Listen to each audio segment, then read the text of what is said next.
Apéro spécial Warriors. Hello, hello, Warriors éliminés. Ils ont pris 4-1. Bon, on va revenir là-dessus. En demi de conf, évidemment, il y a pas mal de circonstances à décrire, à discuter et tout. Puis surtout, discuter un peu de la suite. Eh oui. Parce que bon, Nos amis les Warriors sont en vacances. Et donc, qui dit vacances dit apéro. On a déjà fait des apéros un peu comme ça là sur nos amis. On a fait qui, Alex? On a fait les Bucks, on a fait le Heat. on a fait le hit en premier, puisque le hit n'a pas traîné à se faire éliminer. Tout à fait. Je tripote, mais c'est normal. Hop là. On a fait les Bucks. Ouais. On a fait Les Lakers et Clippers. les Lakers Clippers ensemble. Ouais, tout à fait. Les Cavs. On a fait les Bucks. On a fait Giannis qui doit se barrer. Ouais, Ah oui, c'est ça. Oui, c'est ça. Donc voilà, on continue un petit peu ce tour et on est là pour parler de nos amis de la Dub Nation qui malheureusement est en vacances plus tôt qu'elle ne l'espérait, qui a plein de what if et de et si, et avec des si on en tronçonne des arbres, et si Stephen Curry avait été présent, et si on avait pu compter sur lui. Malheureusement, c'est aussi le jeu des playoffs, il y a des blessures un peu de partout. Qui est l'équipe qui sortira indemne de ce long parcours chaque printemps? C'est toujours la même affaire. Golden State, on va en parler en long large parce qu'on a vécu toute la saison. On a eu l'occasion de voir un très gros transfert en février avec l'arrivée de Jimmy Butler. Ouais. Transfert qui, sur la fin de saison, nous A donnait payé. quand même des visions très optimistes parce que, comme tu le dis, ça a payé. Au moment où les playoffs démarrent, Golden State fait partie des équipes dont on discute, que certains mentionnent, comme un potentiel candidat au titre. Oui, complètement. Ils sont en rythme. Leur attaque fonctionne vraiment mieux avec Jimmy Butler. Leur équilibre d'équipe est meilleur. En gros, l'équipe de Golden State de la première partie de saison qui faisait peur à personne, là, tout d'un coup, elle fait peur. D'ailleurs, preuve en est, c'est que dès le premier tour, même on va revenir sur les circonstances du premier tour, mine de rien, on parle quand même d'un 7e qui a sorti un 2e. Ouais. Alors, certainement un faux 7e, tout ce qu'on veut et tout. En attendant, c'est un 7e qui a sorti un 2e en allant gagner un Game 7 là-bas. Ouais, tout à fait. Non, c'est du très très lourd qui a été proposé par Golden State. Et tu fais bien de le dire, Houston, il ne faut pas les prendre comme un seed 2 qui était incroyablement au-dessus de la compétition, mais ça reste un numéro 2 de conférence. Ça restait, comme Steve Kerr et notamment Joe Lacob l'ont mentionné, un très bel adversaire du premier tour, parce qu'on l'avait dit sans cesse, Alex, que l'équipe qui allait affronter les Rockets au premier round, on lui souhaitait bon courage parce qu'il allait avoir des dégâts. Et d'ailleurs, ça s'est senti. Il y en a eu. Ça s'est senti, il y en a eu aussi. Tu sors Houston au premier tour, tu retrouves Minnesota au second, Minnesota qui s'était débarrassé, on reparlera de Minnesota, qui attend son adversaire de finale de conférence, qui a sorti les Lakers au premier tour. Voilà. Et au bout du premier match, tu mènes 1-0 parce que tu as gagné à Minnesota, et tu as cette blessure pour Steph, et en fait, c'est là que démarre notamment le début des what if, parce qu'on va avoir victoire des Warriors, blessure de Steph, annonce qu'il ne sera pas là pendant une semaine minimum, parce que la cuisse, c'est chaud. C'est chaud. Et ce sont vraiment les 24 heures où la saison des Warriors a basculé dans le regret de ce qui aurait pu se passer si Steph était sur deux jambes. Évidemment, de toute façon, on le sait, en play-off, il y a toujours des blessures qui influent complètement sur la destinée d'une équipe. Ouais. Les Warriors, ils savent très bien de quoi je parle. Rappelez-vous les finales 2019. Oui, bien sûr. On peut le mettre sur la table, le what if. De Toronto? Si Kevin Durant se fait pas le tendon d'Achille et que Klay Thompson se fait pas le genou, enfin, tu vois, genre, qu'est-ce qui se passe vraiment, en fait. Et puis d'ailleurs, après ce que ça a mené, Klay Thompson, il n'a pas joué pendant quelques temps. Donc voilà. Ouais. Donc, Golden State, c'est de quoi on parle. On en a vu d'autres, des équipes qui perdent leurs joueurs. On vient de voir les Celtics perdre Jason Tatum. Ouais. Donc, on Bien va sûr. voir les Celtics au moment où on fait cette vidéo. Ils ne sont pas éliminés. Ah, bien sûr. Et puis d'ailleurs, on parle beaucoup de Steph, mais Jimmy, il s'était quand même tapé une blessure vénère au premier tour contre Houston. Faut Et pas les oublier de Bucks, mentionner. voilà, on a fait les Bucks. Bah oui, ça fait 3 années de suite qu'ils ont des blessés au premier tour de playoff et qu'ils se font sortir. Comme ça, on n'a pas vu ça. Là, les Warriors, blessure de Steph Curry. Blessure qui peut générer évidemment beaucoup d'amertume quant à l'élimination, parce que tu peux te dire, si on avait eu Steph Curry, on aurait gagné la série. Doucement, Joe Lacob, peut-être, oui, peut-être, effectivement. Joe En Lacob, tout cas, c'est proprio des sûr, Warriors, pour ça aurait te dire. été une toute autre série. Ça, c'est sûr et certain, Évidemment. puisque les Warriors, rien qu'avec la gravité et la qualité de shoot de Curry, en attaque, c'est plus la même à défendre et tout. Bref, ça change la physionomie totale de la série. Ça, personne ne pourrait dire le contraire. Maintenant, de là à dire qu'ils auraient forcément battu les Wolves, doucement, Non, bien sûr. mais ouais, ça se discute très fort. Évidemment. Ensuite, autre chose qui peut générer des regrets côté Golden State, c'est ce qui s'est passé dans la série d'avant. Eh oui, Parce que bah la ça, blessure musculaire, pour le coup, de Steph, elle est peut-être le fruit de pas de chance, elle est peut-être aussi le fruit d'un peu trop de fatigue Mais accumulée bien sûr. au premier tour. Et ça, la Cobb l'a aussi mentionné, proprio donc des Warriors, qui s'est exprimé là en long et en large. Oui, il en a parlé. Il en a mentionné, Steve Kerr aussi en a parlé un petit peu. Il est vrai que lorsqu'on a regardé avec, en fronçant les sourcils, ce fameux Game 5 des Warriors un petit peu laissé de côté, puis ensuite ça a forcé un Game 6 Qu'ils ont qui perdu. était physique, qu'ils ont perdu, pour ensuite aller jouer un Game 7 en déplacement, bah, ça tire sur les organismes. Ça augmente en tout cas la possibilité qu'il y ait ce genre de blessure. Et donc tu te retrouves avec ça. Alors ça ne veut Steph, pas il dire a que joué du plus coup... de 38 minutes par match sur 7 matchs de la série contre Houston. Mais bien sûr, et puis évidemment, on n'est pas en train de dire que c'est une série de playoffs qui mène à ça. C'est comme pour Jason Tatum, ce sont des années et des années de charge sur des cannes qui mènent à ce type de blessure. Pour autant, on n'arrête pas de le répéter chaque année. Pour les équipes plus âgées, on a toujours dit c'est mieux de ne pas passer par le play-in tournament, c'est mieux d'avoir des séries qui se terminent vite parce que chaque jour de repos est bénéfique. Et là, ils n'en ont pas eu. Et en effet, Steph, ça s'est senti dès le premier match. Il y a cette blessure qui met un terme, c'est ça, moi je ne pensais pas, mais qui met un terme à la saison des Warriors. Il n'y a même pas eu de contest, ça a été ensuite un gentleman sweep. Non. Il y a eu un 0, il y a eu Sans 4. Steph, les Warriors se sont, bien battus, Oui, voilà. mais à aucun moment on s'est dit, waouh, ils vont le faire. Non.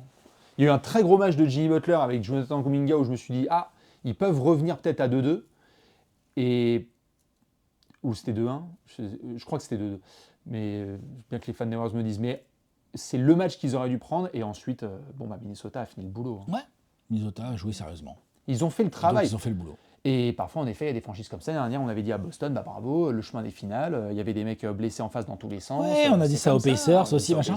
Bon, là, en l'occurrence, voilà, les Warriors sont sortis. Les Warriors ont un trio Steph Curry, Jimmy Butler, Draymond Green, 2 joueurs qui sont sous contrat encore pour 2 ans minimum, je crois, en tout. Tout le monde est aligné sur Steph. C'est ça, voilà.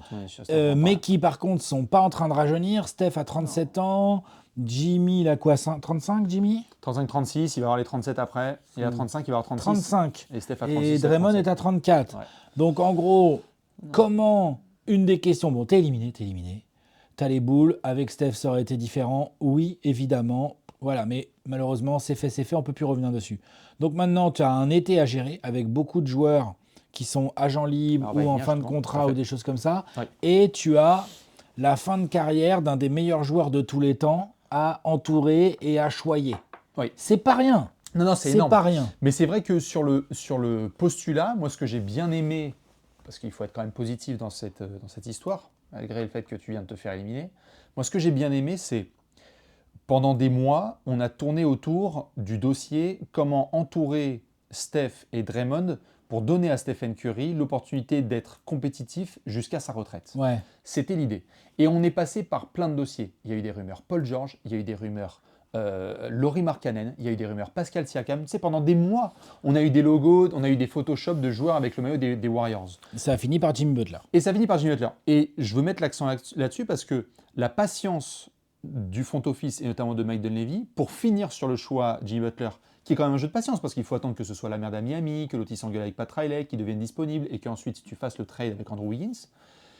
C'est un pari que moi je trouve payant. C'est-à-dire que certes tu es sorti 4 ans et demi, mais je trouve que ce qu'a réussi à faire Mike Dunleavy et Golden State, c'est de dire à Steph, on ne ment pas mec.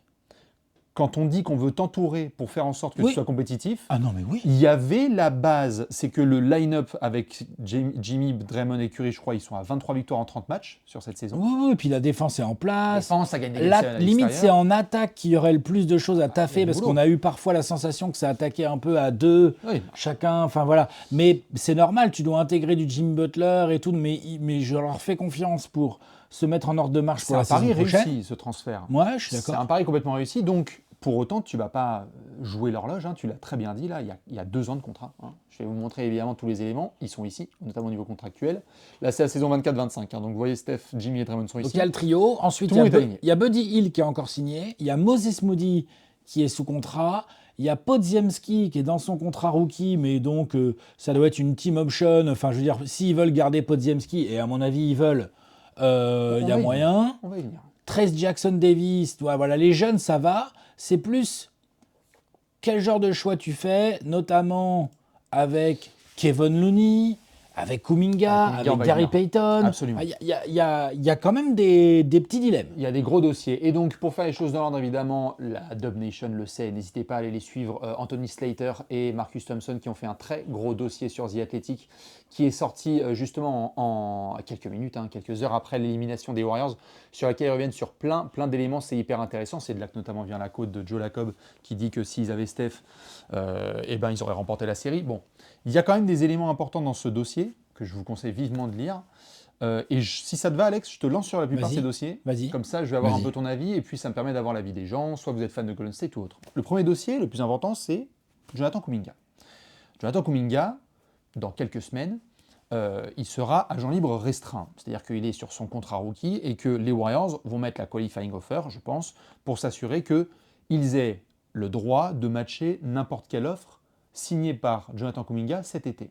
Faire de lui ce qu'on appelle un restricted free agent. Exactement, agent libre restreint. Et donc, Ouais. qui est différent de agent libre unrestricted, non restreint, où là tu peux signer où tu veux et personne n'a le droit de dire quoi que ce soit.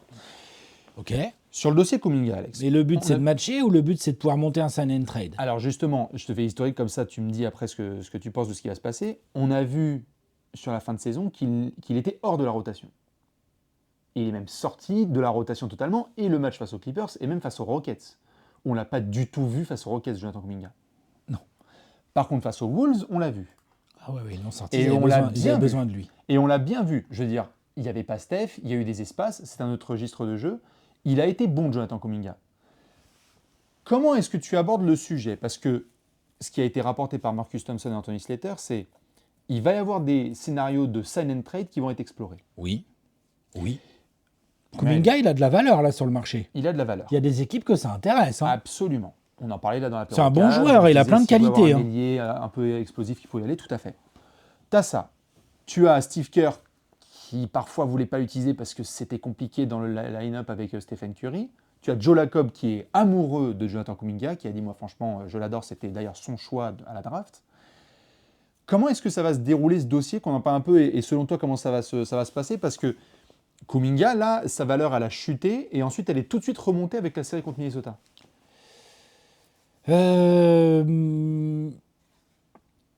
Pour moi, la solution qualifying offer, et on essaye potentiellement de matcher s'il y a des offres de contrat, est une solution un peu hybride qui me plaît pas trop d'un point de vue de Golden State. Et le clan Kuminga, je suis pas sûr que tu améliores la relation qui est un peu bizarre. Qui est foutu, disons-le. Donc, pour moi, il faut plus polariser les choix. Il n'y en a que deux, c'est très binaire. C'est soit les Warriors, là, ils sont réconciliés un peu malgré la défaite dans cette série face aux Wolves, ils sont un peu réconciliés avec Kuminga et tout, ils disent mec, non, en fait, t'as raison, nous on peut vraiment t'exploiter avec Jimmy et Draymond, tu peux avoir un vrai temps de jeu, soit en 6e homme, soit en titulaire, et donc on te propose une extension, voilà, 3 ans de contrat à X ou 4 ans de contrat à X.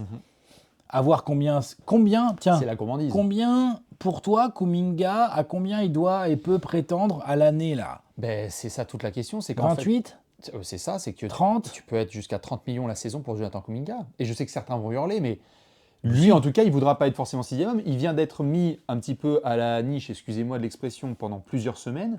Et dès qu'on lui a donné des minutes de titulaire ou des gros temps de jeu, il a envoyé des bonnes lignes de stats, il s'est battu. Putain, il a envoyé des 25-30 points sur Ouais, la gueule des Wolves en Et puis il a des qualités athlétiques certaines, il peut venir au rebond. Ouais, non. Il peut, Le talent est indéniable. Exactement, le talent et les qualités intrinsèques athlétiques sont indéniables. C'est 30 millions cette affaire. Donc, t'es les Warriors, pour moi, tu as le choix de soit tu lui mets une offre de contrat et éventuellement le gars la prend, mais c'est pas dire qu'il la prenne, c'est pas dit qu'il la prenne. Hein. Non, mais au moins tu lui auras mis une offre sur la table. Oui. Soit c'est sign and trade tout de suite.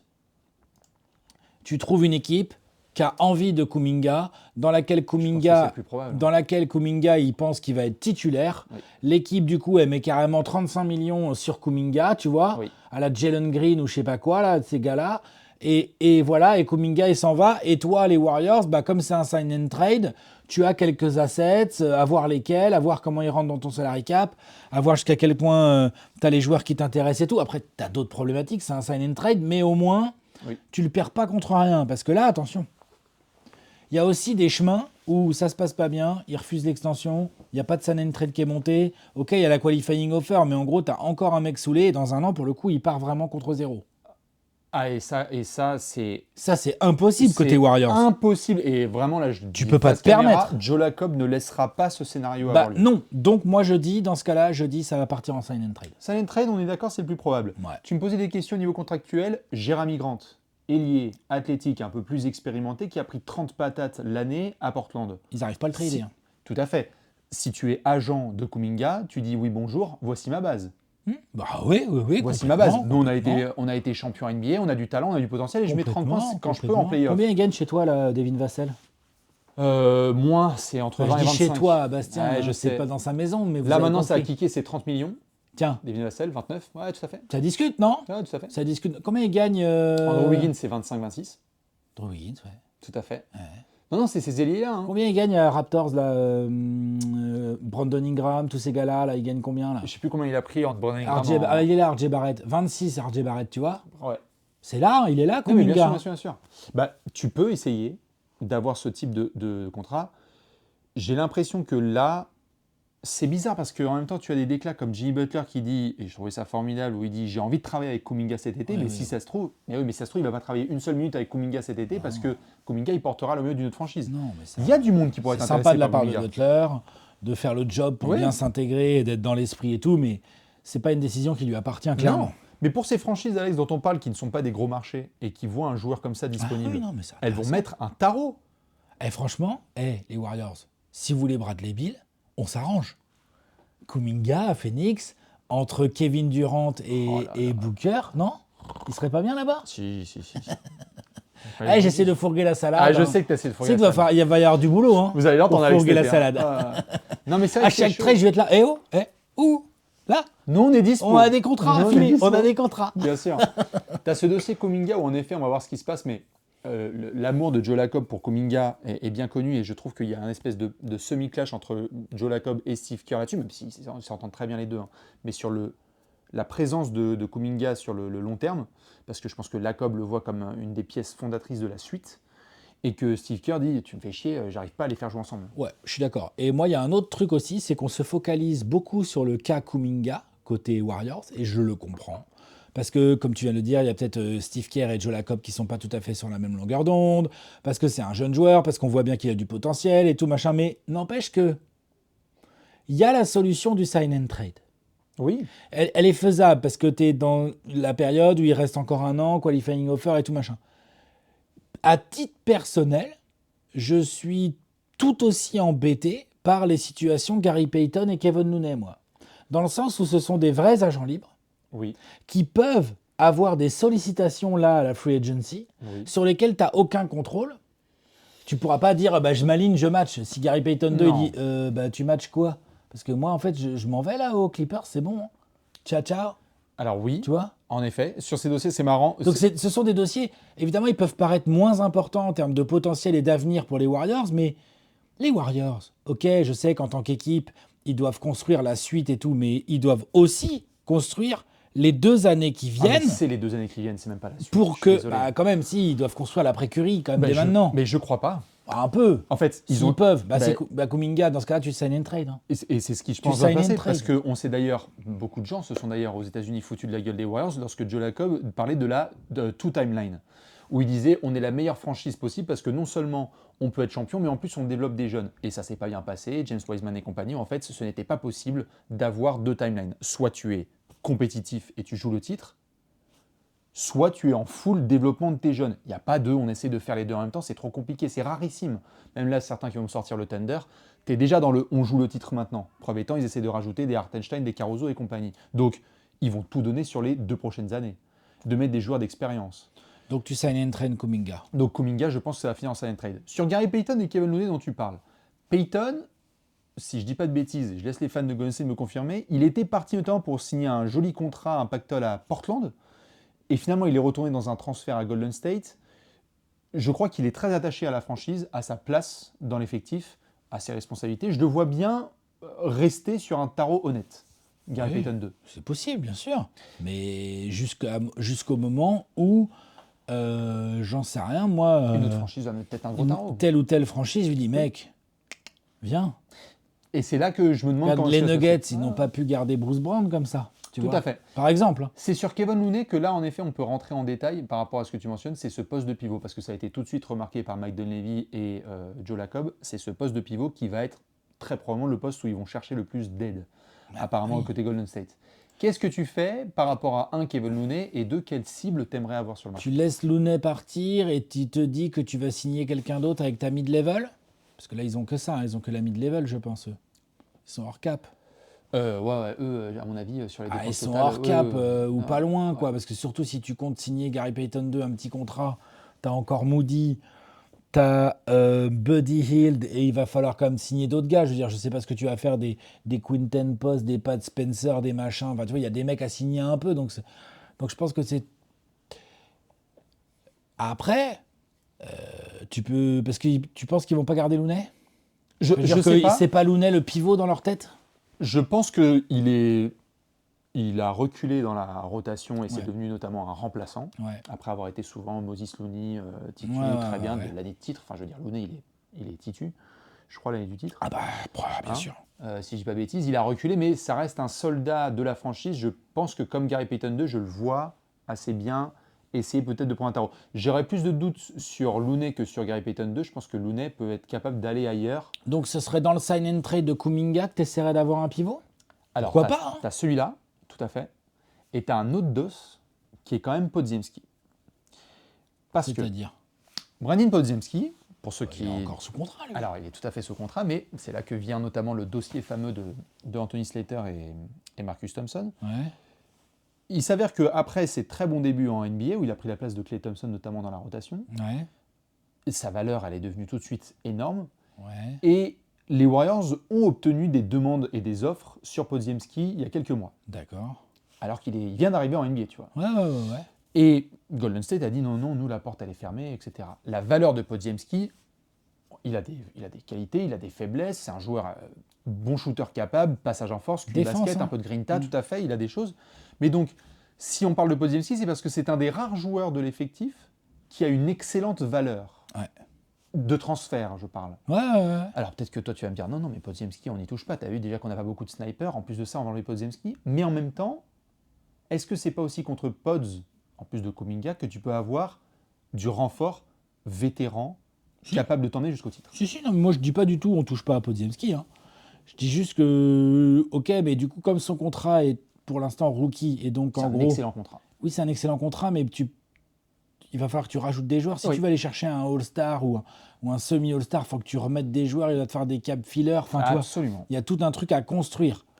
Donc moi, c'est pour ça que je me disais, peut-être, on va voir, hein, mais est-ce que Podziemski représente la base d'un trade qui t'amène tant que ça un si gros joueur? Je pense pas, sauf s'ils arrivent à se caler dans un autre transfert, Oui. mais c'est sûr, c'est compliqué. C'est compliqué. Donc ce serait plutôt Kuminga sur du sign and trade. Oui, Kuminga sign and trade, et Là, dans c'est- le sign and trade de Kuminga, mon avis, t'essayes d'avoir un pivot. Je suis d'accord. À mon avis, hein. Oui, tout à fait. C'est ce qui va se passer. D'ailleurs, il y a des premières rumeurs qui sont tombées et j'ai vu les réactions de certains fans de Golden State sur les réseaux. Il y a eu des rumeurs sur Brook Lopez, parce qu'on sait qu'à Milwaukee, c'est un petit peu compliqué et que là, il est agent libre. Alors, Ils disaient quoi, les fans? Ils étaient contents? Non. Ah, voilà, Ils ont c'est dit ça. genre, Ah oui, d'accord. ok, la poussière, c'est bon, Non, on a je suis tout ce qu'il d'accord. faut. Ah, Là, c'est on quoi, veut ça? bien un autre type de pivot. Non. Enfin, super joueur, Brook Lopez, mais là, je crois que vraiment, on a vu 2-3 trucs qui étaient un peu cramax pour Brook Lopez.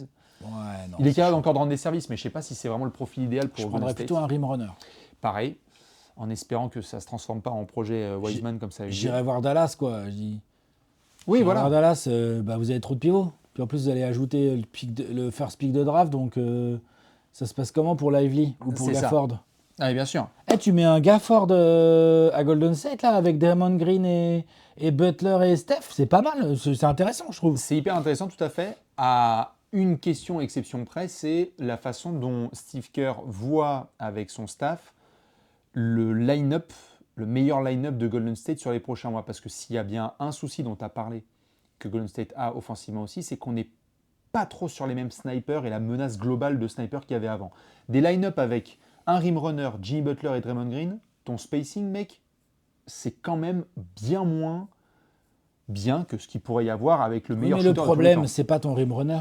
Le problème, c'est C'est l'association Jimmy Butler-Draymond Green. Oui, qui a énormément de qualité, qu'on me fasse pas dire ce que j'ai pas dit, hein, mais qui n'est pas pour le spacing, qui n'est pas si ouf que ça. Tout à fait, c'est pour ça que je parle de pivot potentiel. Si tu parlais de rim runner, il y a peut-être du pivot, c'est pour ça que le Brook Lopez a été mentionné. Oui, bah oui, je comprends C'est bien. du pivot qui est capable de stretch aussi, parce que le problème c'est que là, ils ont dû compter sur Quinten Post. Il faudra mieux que ça en termes de pivot qui stretch. Oui, il faudra faudra mieux ça. mieux que ça en termes de pivot qui stretch. Et des pivots qui stretch fort et qui sont capables de défendre, ça court pas les rues et ils coûtent cher. C'est Miles Turner, c'est Brook Lopez, faut avoir de l'expérience parce que demain on veut jouer les finales de conférence. Enfin, ils sont Ah oui, non, mais c'est pas nombreux. Hein. bah non, c'est très compliqué. C'est quoi? C'est Jaren Jackson, mais il est pas vraiment pivot, mais Puis il va voilà. falloir lâcher autre chose Non, que mais évidemment, mais Kuminga, je veux dire, hein. c'est des stars en fait. Ouais, c'est C'est ça. des très gros joueurs. J'essaie de voir certains pourcentages à 3 là, un petit peu des gars qui sont forts sur la régulière. Je vais essayer de voir ce que je peux trouver un peu comme pivot là. Au lieu de position, mes pivots. Ouais, là, center. Ouais, tu sais, parfois ils en mettent en power forward, j'ai envie de chialer. Karl Anthony Towns, Nikola bien Jokic, Kristaps Porzingis, Niko Vucevic pour Golden State. Ça a été la rumeur de la trade deadline et ça a fini avec un autre ex-joueur des Bulls, Jimmy Butler. Bon, Wemby, je crois que ça va pas être facile. Naz Reid, il va coûter quand même un sacré tarot là, et Minnesota le sait. Mais c'est un super pivot qui stretch. Par contre, défensivement, c'est pas la même. Défensivement, c'est pas la même, mais si tu es avec Draymond Green et Jimmy Butler, ça peut peut-être quand même s'organiser cette affaire. Absolument, absolument. Mais tu vois, c'est. Victor Wembanyama, sinon c'est bien. C'est pour ça que j'ai dit que c'est compliqué. On verra avec Porzingis, mais le truc, c'est que je pense pas que, vu ce qu'a montré Joe Jacobs ces derniers mois, il ait envie de rajouter financièrement des galères. Ça va être un contrat expirant la saison prochaine, Porzingis. Et après, ça court pas les rues, donc il faut peut-être aller chez les power forwards, parce qu'en fait, parfois, ils mélangent un petit peu de tout, mais tu vas pas faire de Dorian Finney-Smith qui parfois joue 5 à Los Angeles, ton pivot qui score à 3. Ouais, mais il y a aussi un sujet de taille à Golden State là. Ouais. Donc moi je pense quand même qu'ils vont se diriger vers un vrai pivot. Je suis d'accord. Mais ça court pas les rues. Non, mais il y a du taf, il y a du taf. Après, l'avantage qu'ils ont, c'est que ils ont montré qu'ils étaient capables de faire les bons choix. En faisant venir Jimmy Butler et en le prolongeant tout de suite, ils se sont assurés sa présence aux côtés de Curry et aux côtés de Draymond. Oui. Donc ils ont leur trio expérimenté, talent, Hall of Famer. Ils l'ont. Maintenant, effectivement, Podziemski, Kuminga, Buddy Hield, Moses Moody, qu'est-ce que tu fais de Looney? Qu'est-ce que tu fais de... Je sais pas, ça se trouve, c'est Trace Jackson Davis qui va se retrouver dans un trade ou quoi. Tu vois, donc on va voir. Mais ils ont effectivement beaucoup de choix à faire. L'avantage, et vraiment ce qui est cool pour cette franchise, c'est que j'aurais jamais cru, en janvier, j'aurais jamais cru que finalement, même en se faisant éliminer 4-1, fin mai, ils sont dans une situation que je trouve pas si mauvaise. Ouais, complètement. Pas si mauvaise. Il y a des sorties 4-1 en demi-finale qui sont vraiment crades, et il y en a d'autres qui sont... C'est relou, il y a du somme, Et il y en a d'autres qui sont un mais petit peu t'as plus posé optimistes. quand même des bases C'est ça. pour ta saison prochaine. C'est ça. Le message qui devait être envoyé à Steph, c'est vraiment que, mec, sur ta fin de carrière, on va vraiment te mettre les gars nécessaires et tu garderas Draymond, on s'est assuré que tu l'es, et tu as Jimmy Butler avec toi. Et on l'a vu d'ailleurs qu'il y avait des minutes sans Curry où la balle est donnée à Jimmy Butler et démerde-toi, où Steph, il avait envie de pleurer de joie, quoi, parce que c'était vraiment trop bonheur d'avoir un gars sur qui il peut compter. Et ça, c'est juste en quelques semaines. Et ça, c'est en Donc quelques laissez-leur semaines. un été, un training camp, une saison régulière entière et tout. Et à mon avis, au playoff 2026, ça va chanter différemment quand ça va jouer Golden State. Exactement. Donc, qu'est-ce qui va se passer avec Pods et avec Kuminga? Dites-nous, vous, ce que vous en pensez. La belle photo avec Paul George au milieu. Paul George, pendant quelques temps, qui avait été dans les rumeurs à Golden State. Dans ce registre Maintenant un peu qu'ils ont forward. Butler, Maintenant qu'ils ont Butler, il n'y a pas de problème. Et puis, prendre le temps aussi avec Steph de lui laisser justement la possibilité de bien revenir parce que à cet âge-là, je touche du bois, à cet âge-là, attention à la cuisse, attention au genou, attention au bas du corps, attention à tout ce qu'on a pu voir avec certaines stars qui sont vieillissantes. Steph est tellement précieux, on est vraiment sur la toute fin. Il va peut-être falloir prendre des risques qui ensuite mettra Golden State dans une position inconfortable en 2029, 2030, 2031, etc. Mais là, tu as le meilleur joueur de l'histoire de ta franchise, tu as un des meilleurs joueurs de tous les temps, tu y vas. Ouais. Tu y vas à fond. Ouais, tu vas à fond. T'allais dire à fond. Non, j'allais dire, est-ce qu'il n'y a pas aussi une réflexion, parce que je l'ai vu un peu sur certains qui disaient ça, effectivement d'avoir aussi un jour un vrai remplaçant à Steph. Un vrai point guard, vétéran, pas cher, de banc. remplaçant. Parce que Podziemski peut tenir la balle. Évidemment, Butler est un bon ball handler. On sait que Draymond peut faire des choses, mais un vrai poste 1 remplaçant de Steph. Tout à fait, c'est marrant parce que ça a été mentionné par... Ça coûte moins cher que le pivot, Bien mais sûr. c'est important de l'ajouter. Ça a dans le été groupe. tout à fait. Ça a été mentionné notamment dans le papier là, dont Slater et Thompson parlent. C'est que il y a parfois des regrets un peu nostalgiques, sentimentaux de ne pas avoir le Jordan Poole qu'ils avaient eu précédemment. C'était la dynamite TNT qui te mettait des gros coups de chaud. Et le test Chris Paul, il n'a pas été concluant quand même. Non, après, à la décharge des Warriors, ou de Chris Paul, je sais pas, mais Chris Paul, il a plus de mal. Là, ça y est, je l'avais déjà dit, parce que moi, je l'avais vu à Phoenix. Il fait partie de ces joueurs où le déclin est réel et brutal d'un coup, et les Warriors l'ont eu après le déclin, donc ils n'ont pas eu un Chris Paul très efficace Tout à fait. et très performant en défense ou quoi. Non, Mais c'est c'est sur compliqué. ce profil-là où ils ont essayé et où ils sentent que malheureusement, il faudrait peut-être tester en effet d'autres joueurs. Après, ils coûtent un peu plus cher, surtout les joueurs. Ouais, à ce ou alors niveau-là. tu prends un mec un peu moins fort, mais au moins tu connais son rôle. Moi, j'en sais rien. On sait qu'il y a des équipes, leur meneur remplaçant, on connaît ses limites et tout, mais il fait le taf. Je sais pas, moi, on a vu Dallas avec Spencer Dinwiddie.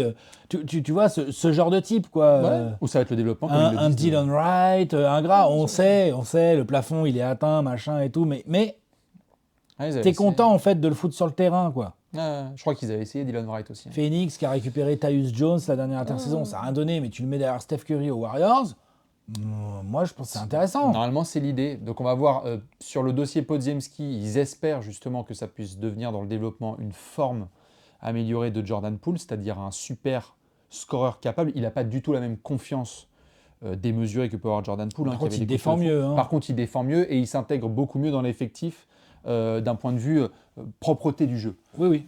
Donc ça, Pods, je pense que c'est ce qui fait d'ailleurs qu'il va être plutôt conservé cet été. Mais attention à surveiller parce que dans quelques mois, si on se retrouve à la trade deadline et que Golden State n'a pas démarré la saison comme il le fallait, vu la timeline dont on parle, là, vite, c'est les dernières années de Steph et tout, peut-être qu'un mec comme Podziemski ou autre sera soudainement disponible sur le marché des transferts et il y en a qui vont vouloir une personne comme ça. Ouais, tout à fait. Bon. D'autres éléments sur les non, Warriors? Il Je regardais ce que j'avais y a noté. du pain sur la planche. Ouais, c'est ça. Il y a du pain sur la planche, mais il y a une vraie fenêtre. Ils vont avoir une fenêtre, les Warriors, encore. Absolument. Sur les 2 dernières années de Steph, on va avoir des Warriors compétitifs et c'est tout ce qu'on souhaitait pour le meilleur shooter de tous les temps. Dites-nous, la Dub Nation, ce que vous pensez de tout ça, ce qui s'est passé et surtout comment l'été va être abordé. On fait des gros bisous et très hâte de faire le marché de l'été dans les prochaines previews. Des bisous. Ciao.